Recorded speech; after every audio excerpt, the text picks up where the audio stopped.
No hej, witajcie na kanale EV Repair. W dzisiejszym odcinku zabieram Was na kolejną podróż do jednego z naszych warsztatów, mianowicie Vita Motors we Wrocławiu z cyklu Poznajcie nasze warsztaty. Oglądajcie. Jeżeli nie boisz się pożaru i absolutnie nie przejmujesz się zdrowiem i życiem swoich bliskich, to właśnie tak powinieneś ładować samochód elektryczny. Natomiast gdybyś chciał to zrobić poprawnie, to skorzystaj z oferty Ampere Point w sklepie evrepair.pl. Słuchajcie, jest ze mną Aneta, właścicielka tego wspaniałego warsztatu. Cześć Aneta, wielkie dzięki, że zgodziłaś się wystąpić i podzielić się swoimi doświadczeniami z naszymi widzami. No i ja muszę Ci zadać parę pytań, no bo jesteś z nami już 2 lata? Tak. 2 lata. Tak, minęły 2 lata. Mhm. No i powiedz, jakbyś mogła tak trochę zupełnie spontanicznie opisać swoje doświadczenia z rynkiem elektromobilności i samochodami elektrycznymi. Dla mnie to duża nowość. Uczymy się cały czas niezmiennie, zwłaszcza ja. Niby znam się na samochodach, ale samochód elektryczny dla mnie jest czymś nowym. I nie ukrywam, że każdy przypadek, jaki obsługujemy na warsztacie, jest to powód do tego, żeby dalej się rozwijać. Więc jest to nieustannie nowa droga, przez którą próbujemy razem z Wami przejść i dziękujemy za wsparcie i mam nadzieję, że to, co robimy, idzie ku dobremu. Aneta, wiesz co, tak, bo myślę, że taki wątek też zaczęliśmy ostatnio w ogóle pośród rozmów z różnymi ludźmi z naszej branży, no bo być może też to zauważyłeś, że w ostatnim roku ta elektromobilność tak bardzo mocno i dynamicznie przyspieszyła. Czy Ty też to widzisz? Zdecydowanie tak, jak najbardziej. Wręcz, tak jak rozmawialiśmy tutaj poza kamerą, zaczyna mi to trochę przeszkadzać, że nie mówi się na nic, na żaden inny temat, tylko elektromobilność w każdym zakresie naszego życia, więc jak najbardziej, duże przyspieszenie. Zgadzam się z Tobą i chyba to jest też trochę taka bolączka w ogóle tematów związanych z naprawami samochodów w ogóle, no bo samochód elektryczny jest samochodem, mówmy się tutaj, jakby nie ma co udawać, że to jest jakaś zupełnie inna nowa gałąź motoryzacji. Może to powodować taki syndrom odrzucenia, szczególnie do tych warsztatów mniejszych, które się wyspecjalizowały, nie wiem, w naprawach głównych silników. Jak to widzisz? No bo Ty chyba żyjesz tymi warsztatami takimi niezależnymi. Tak, to znaczy obserwuję duże zapytania ze strony warsztatów, jak to jest. Jest lęk przed obsługą samochodów elektrycznych, ale jednocześnie ciekawość i jakby chęć rozwoju. To jest rzecz, która nas nie ominie, więc widzę taki trend wśród serwisów niezależnych, chęci przystąpienia i chęci rozwoju. To jest bardzo optymistyczne i dobrze rokujące. Więc jeżeli serwis, który jest zainteresowany elektromobilnością, przekona się, że to tak naprawdę wystarczy spełnić określone procedury, przejść szkolenia i nieustannie się rozwijać, jeżeli na tą ścieżkę jest gotowy, to jak najbardziej zachęcam do rozwoju. Tak i myślę, że korzystając z okazji, że rozmawiam z osobą tak doświadczoną ogólnie właśnie w segmencie warsztatów niezależnych i prowadzącą warsztat niezależny tak długo, myślę, że tutaj też taki apel bym chyba wystosował w ogóle do widzów, tych, którzy prowadzą warsztaty. Pamiętajcie, że w tej chwili największym problemem w ogóle całego rynku motoryzacji są ręce do pracy. Wy nawet naprawiając w tej chwili silniki spalinowe, posiadacie, nazwijmy to, kulturę techniczną. I jesteście w stanie, moim zdaniem, absolutnie bez problemu, mając te umiejętności, mając te możliwości i wykazując odrobinę chęci, przekwalifikować się w stronę samochodów elektrycznych. A robiąc to z nami, oczywiście zrobicie to szybciej, sprawniej, a nam też sprawicie przyjemność i pozwolicie nam się rozwijać. Więc to jest obopólna korzyść, ale tak czy siak po prostu zacznijcie zajmować się samochodami elektrycznymi w taki czy inny sposób, bo to po prostu pozwoli Wam się rozwijać. Taki mój mały apel, Aneta. Zdecydowanie, bo to jest dalej samochód, który ma dalej 4 koła, ma kierownicę, gdzieś się go odpala, on ma zawieszenie i to naprawdę nie jest żadna filozofia. Po prostu wystarczy spróbować się wyjść z tej swojej strefy komfortu, nauczyć się czegoś nowego i na pewno będziecie zadowoleni, bo rynek jest nieunikniony i rzeczywiście ta elektromobilność będzie Waszą codziennością wkrótce. Znowu, Aneta, wracając do Twoich doświadczeń, jakby szerokiej wiedzy, ja tutaj mam też taką dodatkową tezę. Oczywiście to jest teza mocno szyta trochę na miarę naszego spotkania, ale odnoszę wrażenie, że ogólnie jakby znowu odwołam się do swojego ulubionego cytatu, a mianowicie wiedzy, którą posiadam z rynku innego, czyli z rynku elektroniki użytkowej, gdzie średni wiek serwisanta wynosi 50 lat. Średni. To nie mówię, że wszyscy mają ten wiek, ale powiedzmy, że średni wiek serwisanta wynosi 50 lat i ilość serwisantów się notorycznie zmniejsza. Odnoszę wrażenie, że sytuacja podobnie wygląda w motoryzacji. Mówisz serwisanta w sensie mechanika, który naprawia fizycznie samochody. U mnie to trochę inaczej wygląda, ponieważ my sobie pozyskaliśmy pracowników młodych i sobie ich wychowaliśmy i właśnie ci nasi plus 50 nauczyli tych młodych, w międzyczasie przeszli na emeryturę, więc my mamy w zasadzie młodą kadrę, która wbrew pozorom jest o tyle dzisiaj plusem, że chce się rozwijać. Czyli zna się na komputerach, Aneta, ale ty jesteś wyjątkowa. Ty wiedziałaś, co robisz, nawet razem byliśmy tutaj w lokalnym technikum motoryzacyjnym i dawaliśmy jakiś tam wykład na temat elektromobilności i ty się angażujesz, ty jesteś osobą społeczną. Natomiast moje pytanie bardziej dotyczyło takiego, wiesz, jakby globalnego patrzenia na rynek. Tak, no to rzeczywiście nawet jeżdżąc po niektórych warsztatach, czy spotykając się z serwisami w hurtowniach motoryzacyjnych, widzę, że rzeczywiście siwe włosy na głowie i ten wiek 50+ to jest taki syndrom trochę naszego rynku napraw mechanicznych i ci ludzie, te serwisy nie do końca będą w stanie przekwalifikować się na samochody elektryczne. Ja to rozumiem, bo jest to po prostu ta strefa komfortu, z której nie wyjdą i chcą robić to, na czym się ewidentnie znają. Natomiast patrząc już globalnie, jest to nieunikniony trend, więc musimy znaleźć rozwiązanie na to, żeby w naszych serwisach pokazała się ta młoda kadra zaznajomiona z internetem, z diagnostyką, z komputerami, z mechatroniką.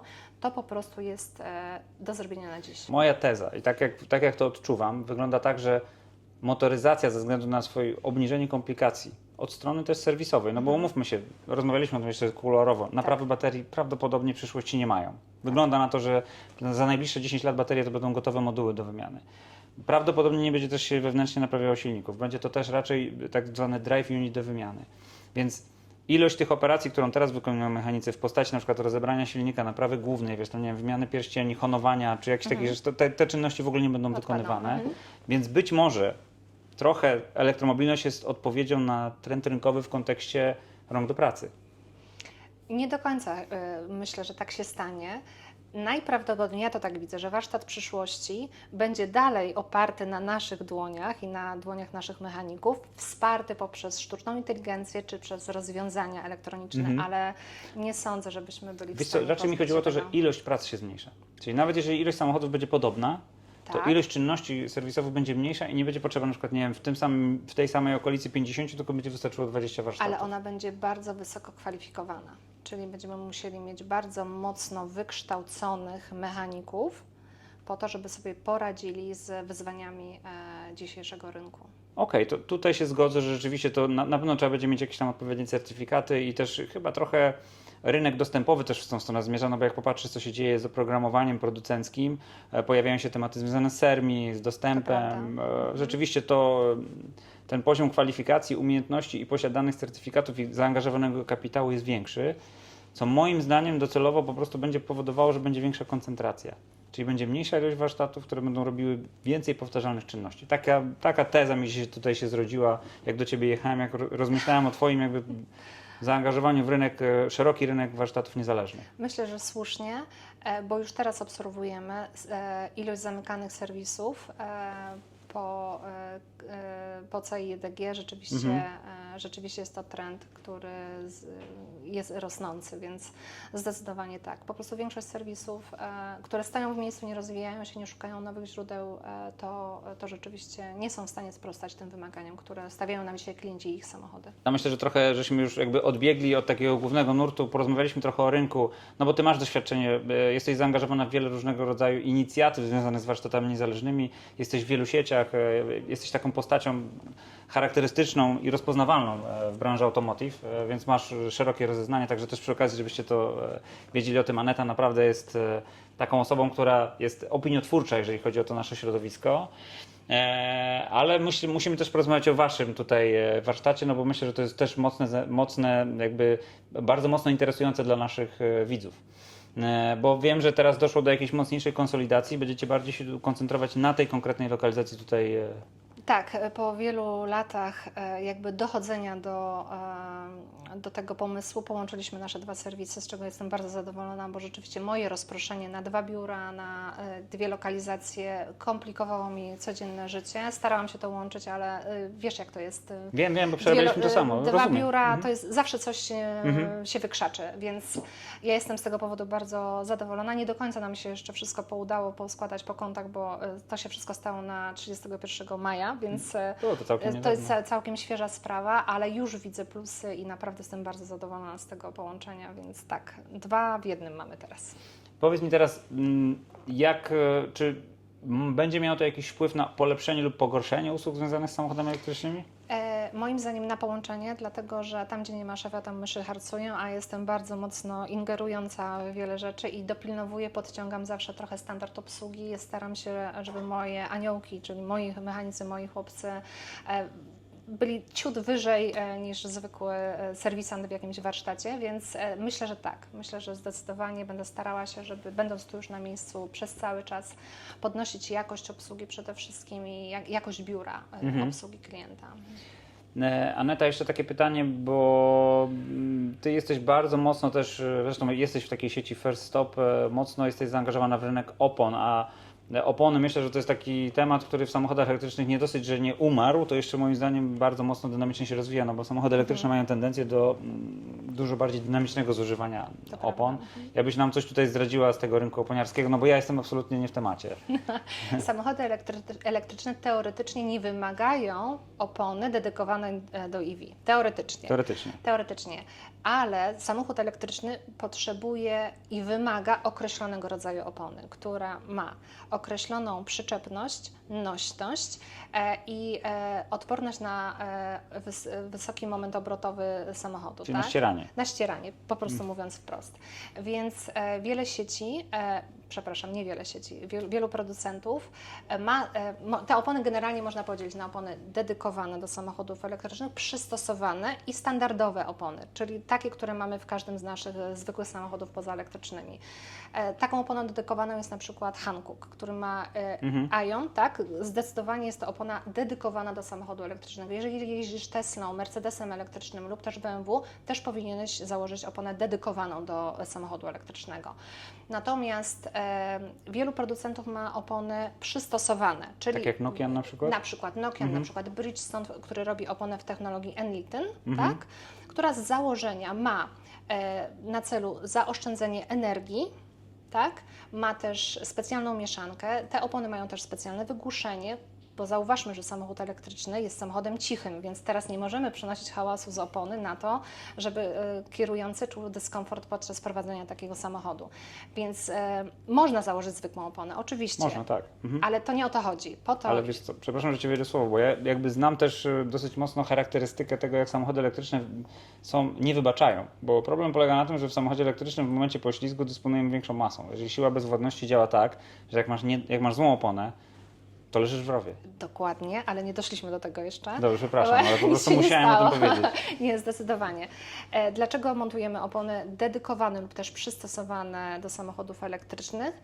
Dlatego właśnie, że przede wszystkim jest to duża oszczędność na jednym ładowaniu, czyli montując odpowiednią oponę jesteś w stanie przejechać do 10% więcej na jednym ładowaniu niż standardowo, czyli przy takim samochodzie elektrycznym jest to do kilkudziesięciu kilometrów na jednej trasie. Przy lepszym tak, no. Dokładnie. Druga rzecz, właśnie ta droga hamowania. Dostosowana opona do samochodu elektrycznego powoduje, że czujesz się w tym samochodzie po prostu bezpiecznie. Okej. Ale mam jeszcze jedno pytanie, sorry, Proszę. bo mi coś znowu przeleciało przez głowę, jak tak na Ciebie patrzę w te Twoje oczy. I przypomniało mi się o jeszcze jednej rzeczy, bo ostatnio też to jest temat do dużych rozmów. Na szczęście mieliśmy mocną zimę. Tak. Zima, zimówki, lato, letnie, czy all season? To znaczy, ja jestem zwolennikiem zima, lato. Ja też. Zdecydowanie, dlatego że chyba, że jest to samochód, który jeździ Po wokół mieście. komina tylko i wyłącznie, więc w takim Wrocławiu, czy w Warszawie, czy w Łodzi okej. Natomiast jeżeli nawet raz planujesz wyjechać sobie gdzieś w góry, nie. Ja czuję się bezpiecznie w samochodzie, który ma zimą zimówki, a latem letnie opony, zdecydowanie. Aneta, jesteś specjalistą, to od razu musisz mi, bo jak ja mówię często do naszych widzów, ja mówię tak, że w momencie, kiedy temperatura wzrasta do 15 stopni na plusie, czyli wychodzimy z sezonu zimowego, to jest jakby już taki moment, kiedy wiemy, że na 100% musimy zmienić na opony letnie. Tak byś to określiła, czy to jest jakiś inny próg? Nie, zdecydowanie. Znaczy, zdarzają się zimy w kwietniu, kiedy temperatury mamy nagle 20, ale za chwilę spada, ale ten 15 kwietnia w wielu flotach, ponieważ my zajmujemy się głównie obsługą flot, to jest ten moment, kiedy musisz wymienić opony. Znaczy startuje sezon wymian na letnie, a 15 października jest to moment, w którym wymieniamy opony na zimowe, po prostu. Okej. A temperaturowo? Czyli plus 15 letnie, a kiedy na zimówki? Jak zero? Czy... Nie, absolutnie, to już jest za późno. 6-8 stopni zmieniamy opony na opony zimowe. Okej. Kolejna rzecz, Aneta, mamy też taką inicjatywę i to pewnie wiesz i mam nadzieję, że też będziemy mogli na Ciebie z czasem z tym liczyć, że wspólnie z naszymi współpracującymi producentami akcesoriów do samochodów elektrycznych chcemy udostępnić punkty odbioru. Czy widzisz, że to ma przyszłość, takie działanie i zbliżenie jakby z urządzeń i sprzętu do klienta, czyli że klient przychodząc do serwisu będzie w stanie na przykład, nie wiem, kupić ładowarkę, zobaczyć na półce urządzenie Enhance, czy jakieś akcesorium do Tesli, czy jakiegokolwiek innego elektrycznego samochodu, czy uważasz, że w dobie obecnej takiego wszechobecnego internetu to nie ma sensu już takie działanie? Wiesz co, zawsze ma sens, dlatego że przynajmniej ja jestem zwolennikiem bezpośrednich kontaktów. Oczywiście kupuję duże rzeczy na online, natomiast zdecydowanie rzeczy dedykowane do pojazdów, zwłaszcza elektrycznych, nie są dzisiaj codziennością, w związku z czym potrzebowałabym doradztwa, porozmawiania, kompleksowej obsługi, a ludzie są też nauczeni, żeby mieć obsługę w jednym miejscu, więc jeżeli przyjedzie do mnie klient na wymianę zawieszenia, opon czy czegokolwiek, to domniemywam, że chciałby mieć też te wszystkie akcesoria w jednym miejscu, więc ja myślę, że tak, że jak najbardziej. Jak byliśmy na spotkaniu w warsztacie naszym certyfikowanym w Krakowie w CarMaxie, myśmy tam taką tezę też wygłosili, że to też chodzi o to, że my w pewnym sensie obcując z tymi samochodami elektrycznymi, mając pewną wiedzę, no bo mamy wszyscy te certyfikaty, mamy jakieś tam wykształcenie techniczne, przynajmniej większość z nas, no to jesteśmy w stanie też klientowi doradzić, tak? Czyli klient może domniemywać, że u nas uzyska wiedzę profesjonalną w zakresie tego, co będzie mu pasować, co kupić, jak to dostosować do swoich warunków. Tak, dokładnie tak. Nawet dzisiaj, sytuacja z dzisiaj nie dotycząca samochodu elektrycznego, ale klient zażyczył sobie montaż haka i teraz można mu zamówić hak, tylko są haki ściągane, nieściągane, są różne marki, są różne firmy. Na terenie Niemiec obowiązują inne przepisy, jeżeli chodzi o haki, niż w Polsce. W związku z czym takie doradztwo jest jak najbardziej na miejscu i uważam, że dopóki rynek samochodów nie będzie nasycony elektrykami i będziemy o nich wiedzieć wszystko, to ten moment doradztwa i kontaktu bezpośredniego z doradcą w serwisie będzie nieoceniony. Wiesz co, myślę, że tutaj akurat moja teza znowu, to jest tak, wiesz, tutaj sobie gdybamy, patrzymy na to, co będzie się działo w przyszłości, natomiast moja teza mówi, że niestety nie unikniemy wiedzy specjalistycznej z tego względu, że tutaj jesteśmy na styku samochodu elektrycznego z infrastrukturą i musi się pojawić ktoś, kto doradzi. I ten ktoś się pojawia w różnych miejscach. Ten ktoś pojawia się wtedy, kiedy robi nam instalację fotowoltaiczną, a mamy już samochód elektryczny, ale ten ktoś też pojawia się w warsztacie, kiedy mamy samochód elektryczny i chcemy się podłączyć do budynku, w którym po prostu, wiesz, parkujemy, czy koło którego parkujemy. No, więc ja jestem zwolennikiem tej tezy, że tutaj te urządzenia powinny się pojawić. Liczę na Ciebie, że też dołączysz do drużyny tych, którzy mają ten sprzęt. Niektóre z naszych warsztatów już mają te urządzenia na wyposażeniu, także serdecznie Was zapraszam. Zapraszam, żebyście infiltrowali, przeglądali na sklepie wiliper.pl i pamiętajcie, że wszystkie te urządzenia tak czy siak na zamówienie mogą się pojawić w Vita Motors, a dodatkowo mam nadzieję, że Vita Motors też będzie miała naszą ekspozycję z czasem. Aneta, ja więcej grzechów nie pamiętam. Myślę, że przejdziemy się po warsztacie, przypomnimy wszystkim, jak to wygląda wewnątrz, a ja Ci... mów. Teraz przepraszam, bo rzeczywiście jesteśmy po tej konsolidacji i nie jest najlepiej, ale zapraszam Państwa, kochani, do korzystania z naszych usług. Bartek dba o to, żebyśmy nie obniżyli jakości, ani też cały czas się rozwijali. A zaraz zobaczymy, jak to wygląda tam na dance floor. zapraszamy. Wiecie, o co chodzi. Na dole stoi Mustang elektryczny, więc jeżeli masz ochotę, zapraszam. Yamaha. Dobrze, zaraz go zobaczymy. Także zapraszam. Dzięki, Aneta, lecimy na dół. Że jesteśmy w biurze, biuro się trochę zmieniło, bo się zagęściło. Tak. Chyba tutaj teraz z mężem siedzisz, prawda? Tak, to jest moje biurko, tu męża, a tu są nasi doradcy serwisowi. Czyli mąż jest pod kontrolą. Troszkę tak, chociaż zrobi swoje obowiązki biurowe do 10 i znika na warsztacie, bo to jest jego no miejsce, tak. On tam się najlepiej czuje. Bo on z tego co pamiętam wywodzi się z motoryzacji sportowej. Tak. Okej, on był mechanikiem No, u wielu wyścigowym. kierowców rajdowych, tak, jak najbardziej. Super. Dobrze, zobaczcie, Tak, co tu tak, jest, tak, żeby tak. nie było, że tylko first stop. To nie jest stare logo, to jest logo, docelowo chcielibyśmy, żeby to było network. Mam nadzieję, że Anetę namówimy na to. Aneta, kiedy Ty kupisz samochód elektryczny? O, No nie wiem. Jestem akurat przed wyborem pojazdu, więc rzeczywiście może to dobry moment. no, czemu nie? Tak, Czemu mamy skorzystać? dwie hale serwisowe, pierwsza i druga. Tam pamiętam, że tam masz taką fajną ścieżkę, że się przechodzi przez depozyty. Tak, tak Przeciągniesz mnie? można, ale staram się nie, bo tam jest teraz ciasno, brudno. Dobrze. Kacper robi inwentaryzację, bo mamy tych depozytów naprawdę Możemy bardzo wiele. pokazać Tak, dance tu floor? masz, jakbyś chciał zobaczyć, bardzo proszę. Taki To był jeden z dzisiaj. pierwszych samochodów, jaki testowałem w ogóle, ale to jest wersja amerykańska, nie wiem czy widzisz, bo Nie, ma nie widzę. pomarańczowe te. Tak, możemy, tu jest troszkę, no u nas jest wszędzie ciasno niestety, O, jest i zbieżność. bo tych samochodów do obsługi jest bardzo wiele. To jest druga hala serwisowa. Kawałek widać magazynu opon.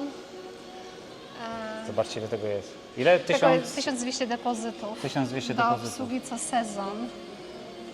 Także trochę tego jest. Także jak Aneta będzie miała kłopoty finansowe, to spodziewajcie się znaków dymnych. Tutaj jeszcze nie jest, po prostu to jest drugi warsztat jeszcze schowany na myjni, bo nie mieliśmy jeszcze po prostu czasu, żeby to rozłożyć, A jak ostatnio byłem, to nie było tu myjni, czy była? a tu jest cały czas myjnia nasza, Tak? na nasze własne potrzeby, tak, czyli Okej. do wydań samochodów, do mycia silników, do takich rzeczy. Tutaj naszych wewnętrznych nie świadczymy usług zewnętrznych, ale... No nie, ale to jest super ale sprawa, bo my na tak, przykład tak, musimy... mamy pod ręką cały czas. Bo teraz tak. przy obecnych przepisach my nie możemy, zresztą wiesz dobrze, nie możemy myć na zewnątrz, nie możemy myć w środku. Tak, ale my tu mamy separator zamontowany, bo to miejsce było robione od początku z myślą o tym, że będzie tu myjnia. Niestety przy tym, jak robimy dużo silników i rzeczywiście te samochody trafiają w różnym stanie, te mycie na podwozie czasami jest niezbędne. Legendy motoryzacji Opel Corsa 1.5D. Tak, tutaj też Dawaj, legenda. przejdźmy to. O, to jest to miejsce, które lubię. Chyba O, szedłem tylko tutaj... uważaj, bo jesteś za jasno ubrany na warsztatowe warunki. Chyba tutaj kiedyś ty też. Chyba Chodź. kiedyś tu szedłem z kolegą swoim. Tak, tak, to jest nasz O, magazyn. zobaczcie, ile opon. A i to jeszcze wszystko do góry, także... I kolejna część warsztatowa. Tak, dzisiaj Antresola jest znowu, zobaczcie, sezon. też opony. Magazynek Tu części. Opony. Tak, wszędzie opony. No jesteśmy w trakcie inwentaryzacji flotowych, więc tu jest też dużo rzeczy, które akurat chłopcy zrzucają do utylizacji. Czekamy później na transport i specjalistyczna firma odbiera od nas tą utylizację. No do dobra, Aneta, wyrzucenia. trzymam Ci za słowo, że za miesiąc będziesz jeździła już samochodem elektrycznym. To Za też miesiąc wasze? To chyba też jeszcze wasze? nie. Tam jest blacharnia. Tam jest Wasze? blacharnia. Nie, to jest naszego kolegi. Razem Okej. współtworzymy tutaj. Słuchajcie, każda wizyta w warsztacie EV Repair to jest jakaś niespodzianka, a tym razem z Anetą porozmawialiśmy o warsztatach niezależnych, chociaż w zasadzie mieliśmy się skupić na tym, żeby pokazać Wam warsztat, ale pamiętajcie, że każdy z naszych warsztatów jest swego rodzaju odzwierciedleniem osobowości właściciela. Aneta jest osobą o bardzo szerokich horyzontach, bardzo mocno zaangażowaną w rozwój niezależnej infrastruktury naprawczej do samochodów również elektrycznych, także bardzo Wam dziękuję dzisiaj za oglądanie. Oczywiście serdecznie zapraszam do Vita Motors we Wrocławiu. No i oczywiście subskrybujcie nasz kanał. Wasze subskrypcje to jest to, co powoduje, że chce mi się ciężej pracować. Trzymajcie się, cześć.